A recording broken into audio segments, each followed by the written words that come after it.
Hey guys, I'm just doing a short video over here today at Imagination by Abby's.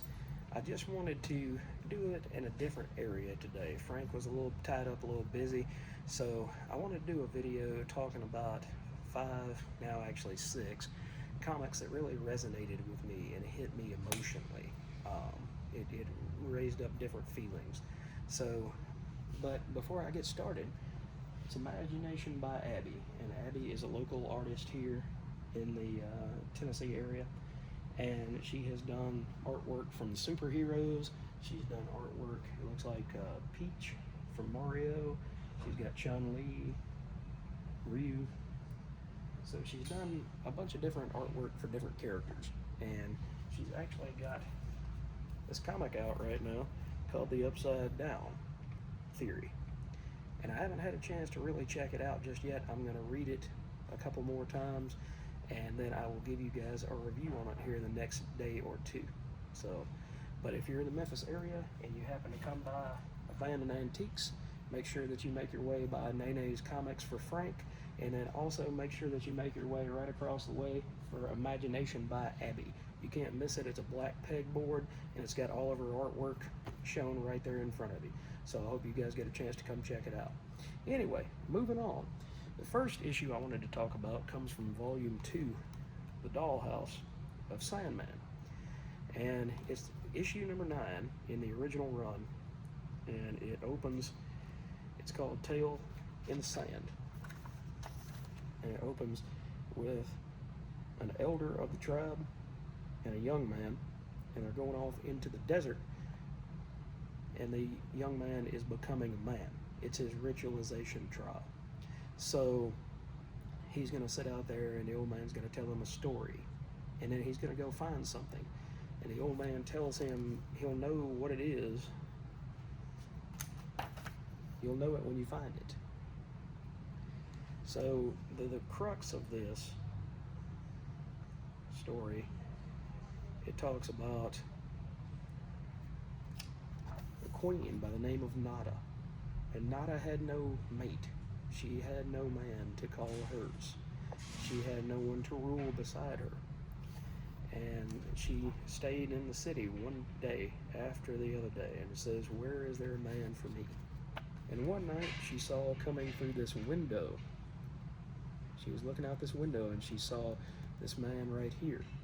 And it was, at that time, the body of Morpheus. It was where Morpheus, the Lord of Dreams, was walking through the land of the living. And so she saw him, and she sent scouts out, and they never could find him. And so finally they were discussing it with a little weaver bird. And the little weaver bird, she said, "Have you seen this man of whom I speak?" And she said that she had seen the man late one night beneath the moon. He had smiled, given her some food, and then vanished. So the Bird King said, "This is no mere man. Please forget that you ever saw him. This is not someone for you." But she tracked him down anyway.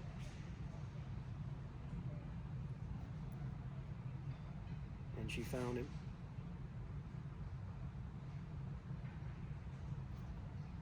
And he was going by the name of Kekel at that point. And it showed that he removed his helm. And so they fell in love. And Morpheus begged her, asked her to stay with him.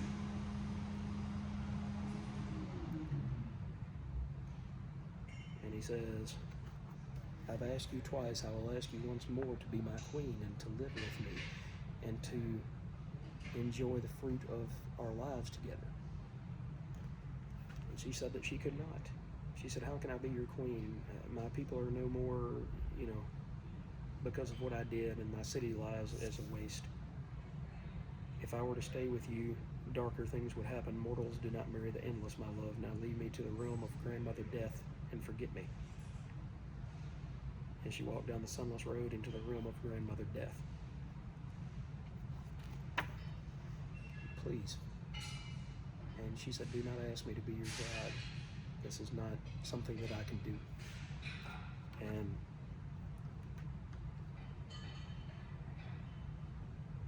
So she asked him to leave her, and he left.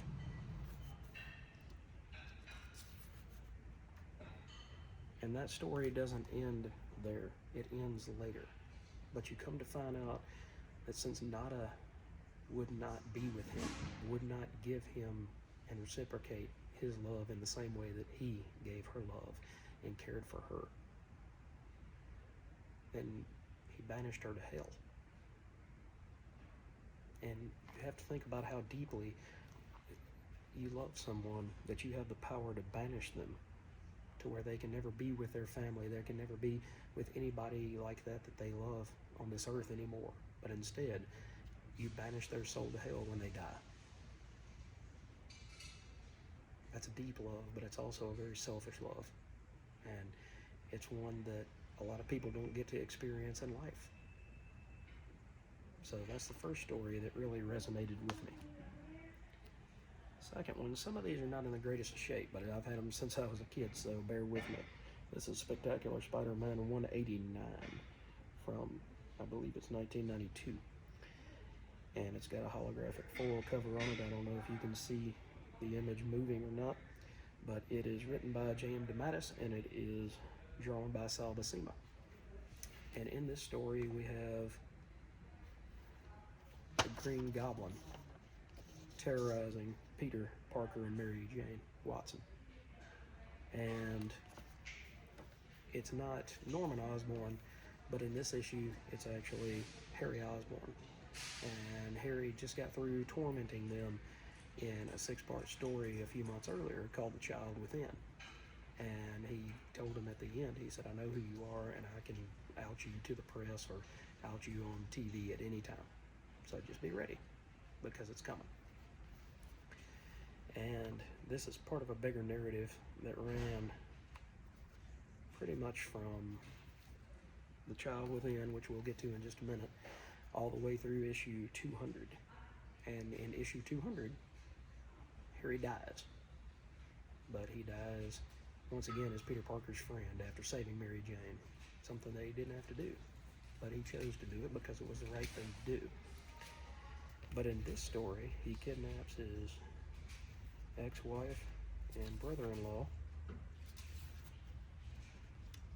and takes them to the Osborn home.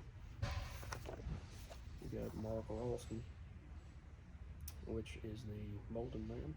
You got Liz Allen, which is his ex-wife. You got Normie Osborn, which is the 3rd generation Osborn. And he's got them all at this big dinner table.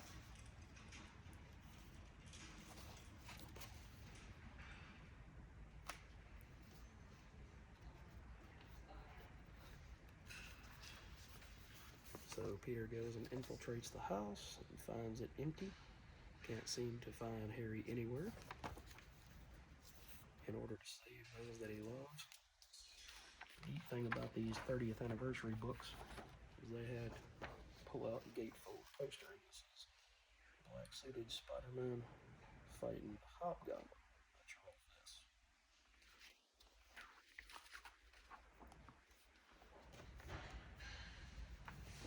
So he doesn't find Harry, but he finds one of Harry's security robots that tries to shoot him.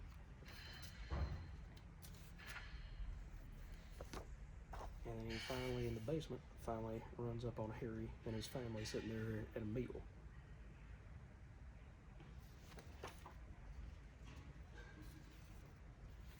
And Mark Raxton wants to attack Harry, but he realizes that there's innocence there.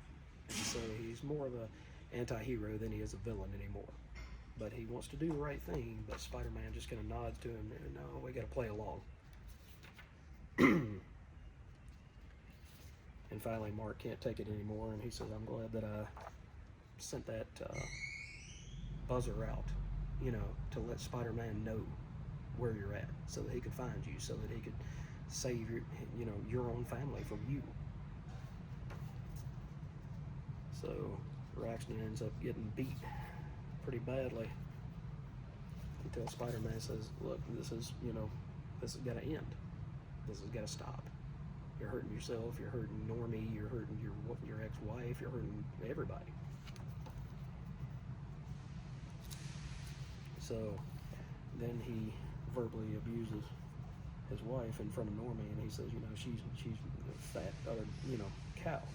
She's not one of us. She's not an Osborne. She's not strong. She doesn't live by the same bloodline and by the same code that we Osborne men live by.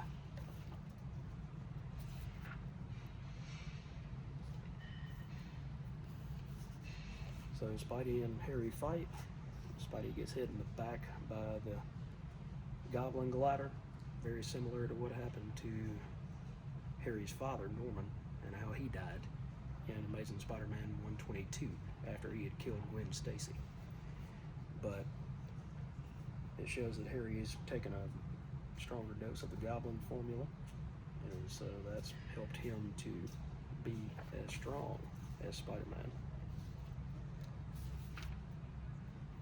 So they go back and forth for 2 pages, beating the crap out of each other. Wonderful artwork by Sal Buscema. And then Harry says, you're frozen with fear and you're terrified that whatever move you make will be the wrong one, and some poor innocent soul is going to suffer for that. You don't want to hurt me, but you don't want the big bad goblin to hurt anybody that you love either. And so finally Spidey breaks free and finds the strength to break free from Harry's grip.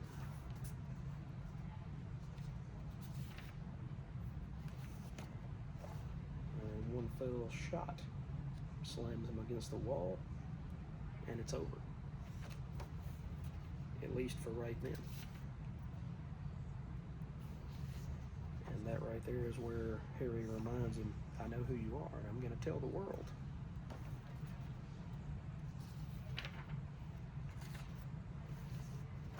But not just yet.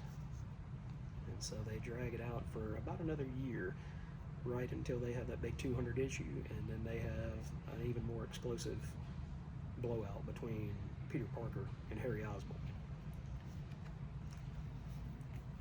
That was, to me, one of the strongest of the 30th anniversary issues when they came out, and it's one of my favorite books that I've ever owned.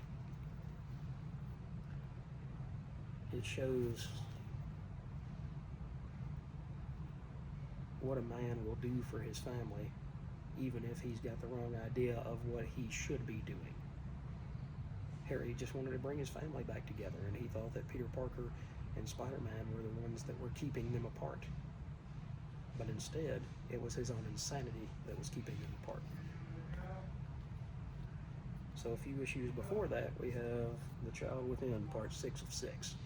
The Child Within is written by J.M. DeMatteis, again with artwork by Sal Buscema, and it's almost a spiritual follow-up to Kraven's Last Hunt. And so it tells the story about Vermin. Vermin's right here on the cover, and we've talked about Vermin on the channel before. And Vermin is a human-rat hybrid. And that part comes out because Edward, who is the human host of Vermin, was experimented on by Baron Zemo. And Baron Zemo tried to turn him into something more than just a man or just a beast.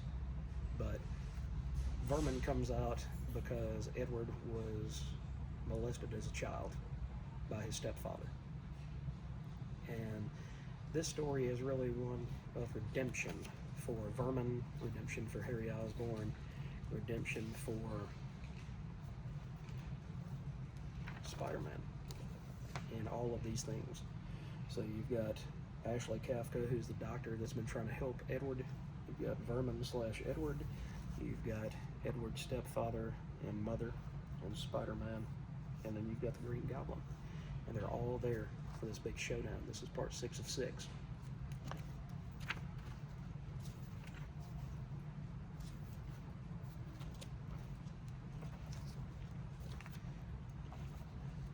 So Edward wants the cops to shoot him down because he says, I'm tired of living this way. I'm tired of always being threatened by people. You know, people want to hurt me. They want to beat me. They just want to abuse me.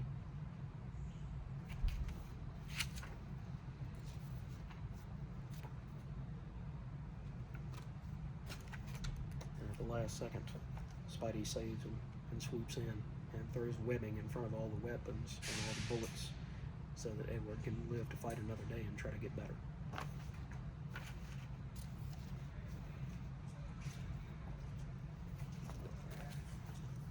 So Ashley has gotten Vermin back, and she's going to take him back to Ravencroft, and that's where he's going to be, to try to be safe and try to get better.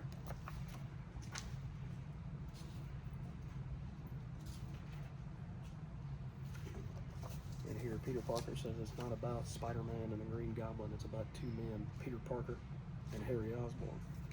And Harry Osborn doesn't want to think about that because he thinks about how abusive his own father was towards him, how much he hurt him, how much he didn't even want Harry as a son. He called him sniveling and just downgraded him and belittled him at every turn. And so he says, you killed Gwen, framed my father for a murder, and then you murdered him.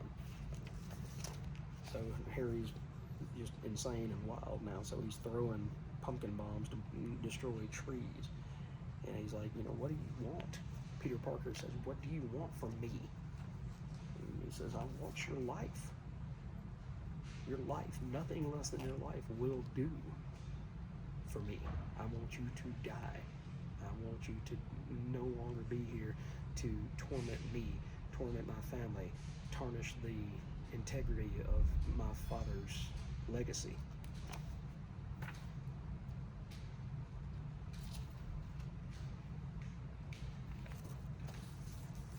And so Peter Parker says, okay, if you want my life, then here it is. Come get me. Just blow me up with a pumpkin bomb or slam into me with your glider and kill me. But whatever it is, I'm as tired of this as you are. I just don't want to fight anymore. I want to move past this. I want my friend back. And if I can't have my friend, then I don't want to be here anymore either. And so the ghost of Norman Osborn says he thinks you won't do it. He thinks you don't have the guts. But you're my boy. You're not going to let me down. You can do it. So on this page, he's flying towards Spider-Man, getting closer and closer and closer.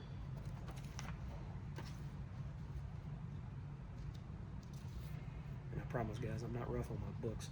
This is just a reader copy after I've had it all these years. He pulls up and I can't. He says, oh, Peter, I can't.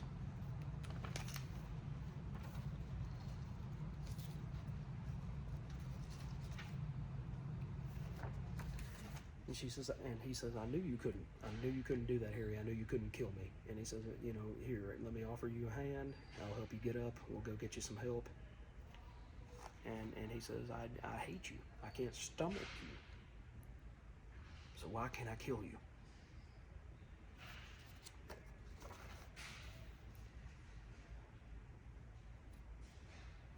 He says, I'm leaving now, Peter. I know your secret, and if you try to take me in, I'll let the whole world know it. So I'm going to go off somewhere. But I won't forget you, Peter, and I won't stop hating you. One day, maybe tomorrow, maybe 5 years from now, the Green Goblin will be back. So it's a story of redemption for Vermin. And it's somewhat of a story that sets Harry out on his path of redemption as well. Although it doesn't complete right here, and it also doesn't complete in that issue 189. His arc and his story is complete by issue 200. All right. Here we have the Spectre, number 13, Eternity in an Hour. And I've used this multiple times in my groups settings that I run at my job. And it talks about, it's J.M. DeMatteis as well as the writer, and Ryan Sook is the artist. He's got a very Mike Mignola flavor to him in the artwork.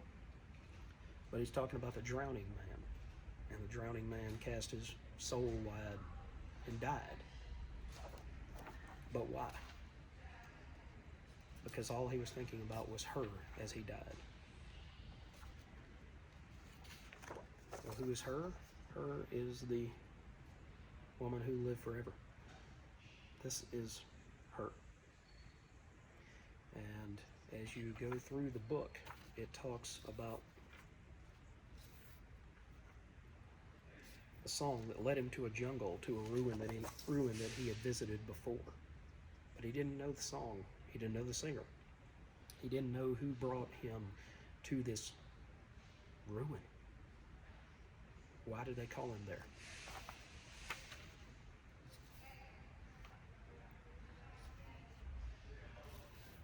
Who are you? He demanded. She said, I am the woman who has lived forever. I have seen man's dominance over this world, watched him as he trampled the earth mother underfoot, watched his simple pleasures and his most intimate secrets were born before me.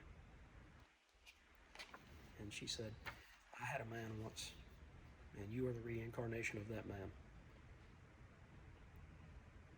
Somewhere inside of you, she told him, is an echo of a world and a time that is long since past, a time of philosophical sophistication and primitive passion.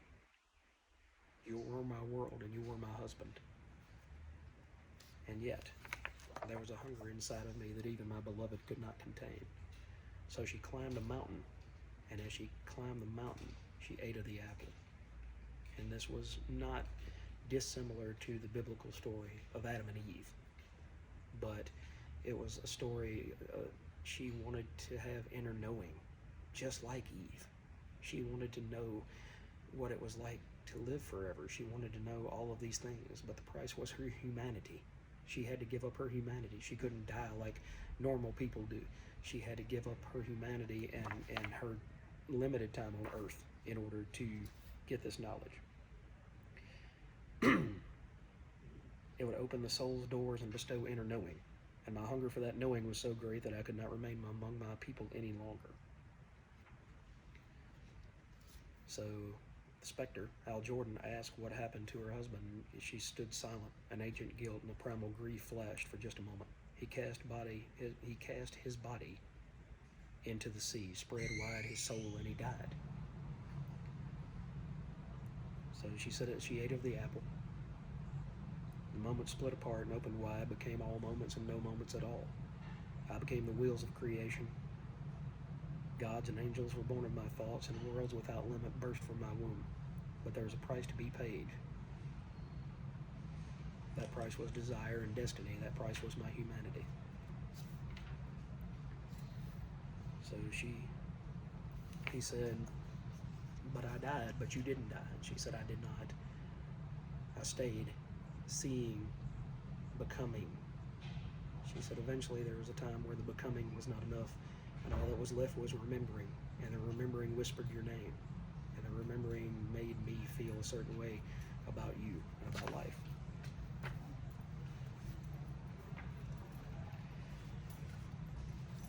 And she said, I can't feel this way anymore.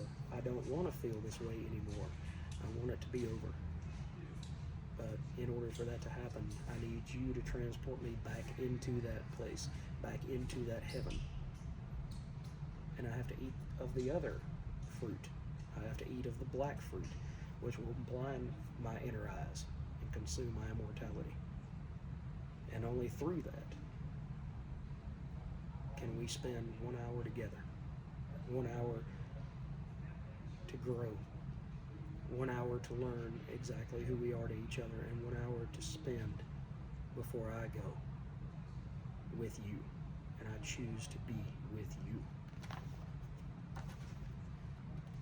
So she ate of the apple, and she said, now come, the hour is here, and we have a lifetime to spend together. If eons pass like instants, how swiftly then a single hour. There was an intimacy in that eternal hour that the spirit had never experienced, a union so absolute that it was impossible to say where he ended and she began.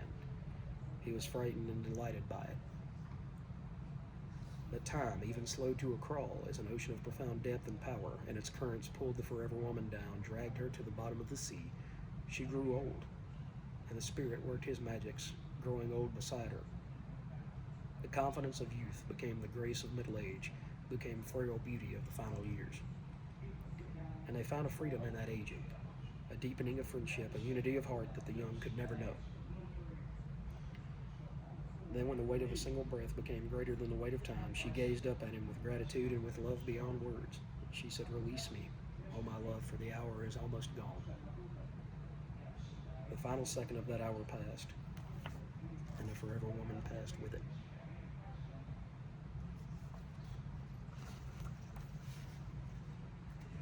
So he's left by himself.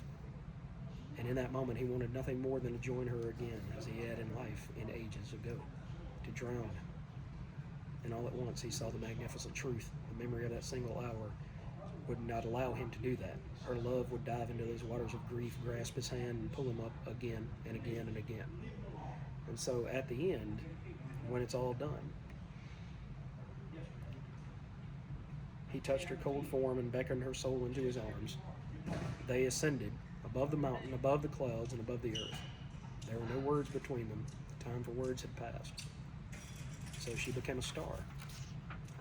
And as she became that star, then she fulfilled her cycle in this life. She fulfilled where she was supposed to be. And she knew his forgiveness, because that was the one thing that she said that she needed before anything. So at the end it says, "One day my work on earth will be done. I'll find the redemption that I seek for this world and myself, and I will raise my voice in harmony with hers, and together we will sing." I personally think this is a very underrated run of the Spectre, because J.M. DeMatteis was trying to turn him into the spirit of redemption, because that's what Hal Jordan needed. He needed to be redeemed for all of the deeds that he did as Parallax. He needed to be able to come back from that and be a hero once again, whether it was through life, through death, or just moving on and moving forward and having that peace himself. And it should be, if you walk straight ahead, you see Chucky doll? Yeah. There's some cases right there, and I think there's one in one of them cases right there. All right, sir. So that's what you get filming inside of a live building, folks. So the next one is Superman for All Seasons, and I only did the first issue because I think the first issue has that emotional punch. Jeff Loeb lost his son to cancer, and so all of these humanistic stories that Jeff does, they all go back to his son, and they all go back to the life lessons that he learned by losing his son, and life lessons that he feels that he can teach other people. So this is a Superman for All Seasons, and this is book 1. It's spring. It goes through the 4 seasons, showing us early adventures of Superman and how he became the man that he is. So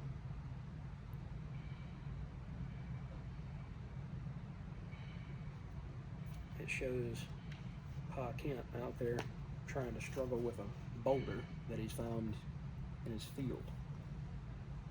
And Clark says, "Can I help?" This is Clark, at 17 years old, 18 years old, right before he graduates high school. So this is not Superman. This is, not quite Superboy, but somewhere in between. And so Clark picks up the boulder like it's nothing. And it kind of unnerves Pa Kent, not because he's afraid of his son, but he's afraid for his son. What if we weren't good enough parents? What if we didn't do what was right, Ma? What if we didn't teach him everything that he needs to know? Because eventually he's going to leave Smallville and he's going to go out into the big city. And what have we taught him about life? What have we taught him about being a man?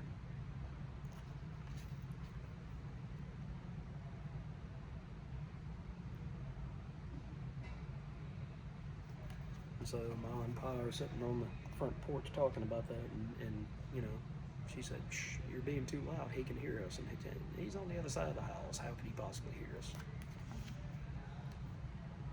And he's sitting in his room listening. You got this big 2-page spread of what Smallville looks like. It's, mom and pop, apple pie, Americana. And he's walking with Lana Lang.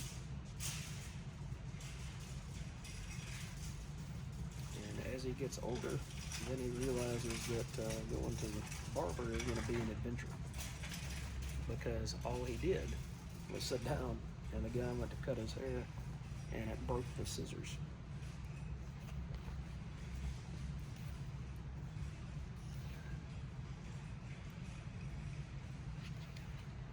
So he went back home and now he's scared. And that's what he said. He said, "Pa, I'm scared. I don't know."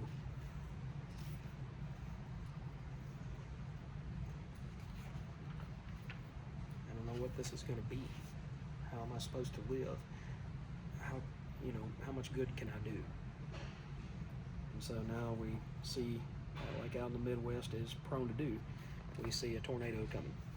And Ma and Pa are trying to get the animals in there. Clark is out there looking at the hugeness of the tornado. Now this is before he's done any super heroics. Tornado picks him up and he sees one of the guys from the diner earlier. He swoops down and grabs him right before the gas station explodes. And he says it's going to be all right. And he's shielding the man with his body.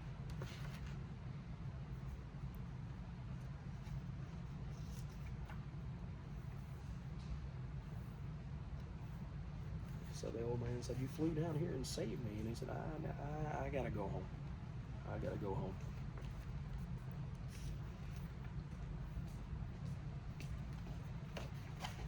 So this shows that they're all together.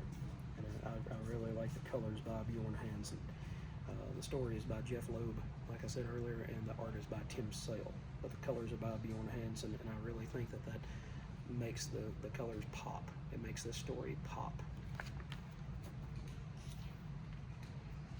He says, what could have been like, what more could I have done? How much more good could I have done?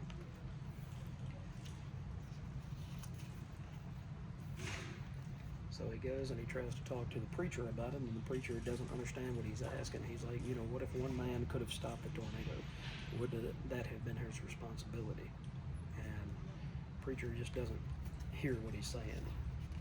And he says, when the Almighty sets a course, there's nothing that any man can do about that. And so we see Clark and Lana right here. And he starts to raise her up off the ground. And he says, "It's okay. I can fly. I'm just trying to show you who I really am. I feel open enough and safe enough to do that with you."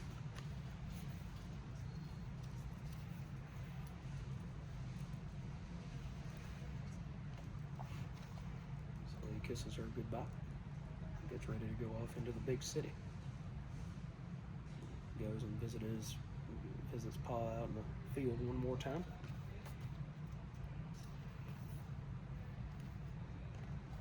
He says, "Don't you ever get tired of seeing that sight, that sunset, and that field?"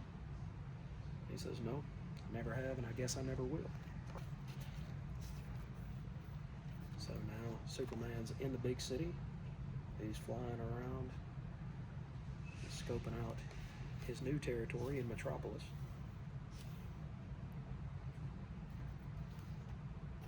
He's trying to invite Lois up to go to dinner, and she's got plans with Lex Luthor already.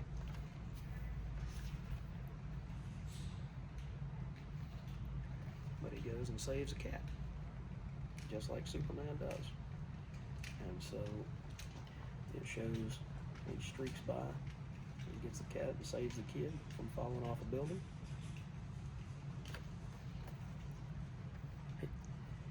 And the kid says, "Hey, that's a cool costume." They said, "Thanks. My mom made it for me." That shows the humanity of the Superman. That shows so much more than just punch-em-ups and fist fights and those kind of things. Instead, it gets to the humanity of the story. It gets to who is Clark Kent rather than who is Superman. We all know who Superman is. We know what Superman can do. But what can Clark Kent do? And what is Clark Kent's motivation for helping people? And kind of as an extra, we have Kingdom Come, issue 4 of 4 by Alex Ross and Mark Waid. And here is Captain Marvel triumphant, or Shazam, I should say, triumphant against Superman. And this is an older Superman. This is an older story. So he's an older guy, and he's not as fast, he's not as strong as he used to be. But there's been a superhero and supervillain prison called the Gulag. And at the beginning of each issue, there are biblical verses or biblical style verses that open each issue. And it's supposed to talk about Ragnarok, or it's supposed to talk about the end of the world. It's supposed to talk about Kingdom Come, just like the title says. And so it shows that the Gulag had been busted open by Captain Marvel. And it shows all these heroes and all these villains fighting with each other and killing each other.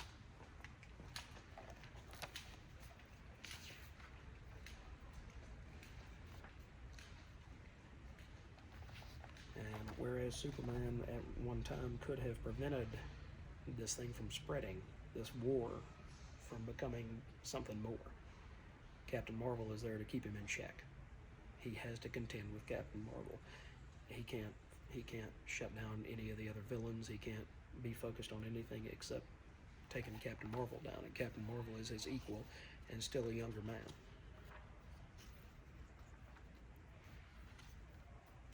So the part that really hits you, Wonder Woman and Batman are fighting, and they see that there's 3 warbirds that have nuclear bombs attached to them. And so they realize, we can't stop this.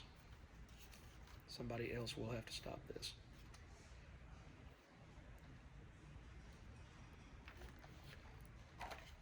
They managed to disarm 2 of the planes, but the third one lets go of its payload.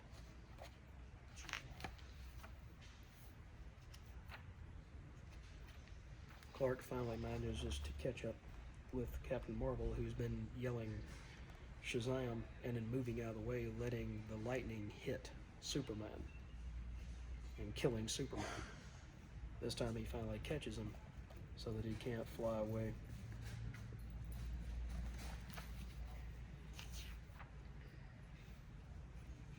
And he says, I don't know what to do. You can see that, can't you? Every choice that I've made has brought us here. Every choice I've made is wrong. This is what it's come to. Either a bomb's going to kill us, or you can save us from the bomb. But it's not for me to make. That decision is not for me to make. I can't do that because I'm neither a man or a god. I'm somewhere in between. But you, Billy, you're both. More than anyone who has ever existed, you know what it's like to live in both worlds. You can weigh their worth equally. So Superman goes and flies off to save everybody one last time. And Billy turns back into Captain Marvel one last time. And like I said, when he yells Shazam, that turns him into Captain Marvel, but he's already Captain Marvel. So that turns him human. That turns him back into Captain Marvel. And then he yells it one last time, that turns him human one more time.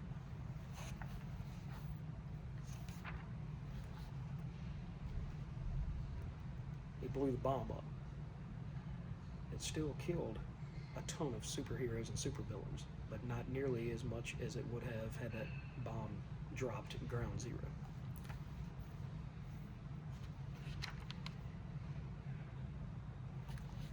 Superman finds himself right there in the middle of all of these dead heroes and villains.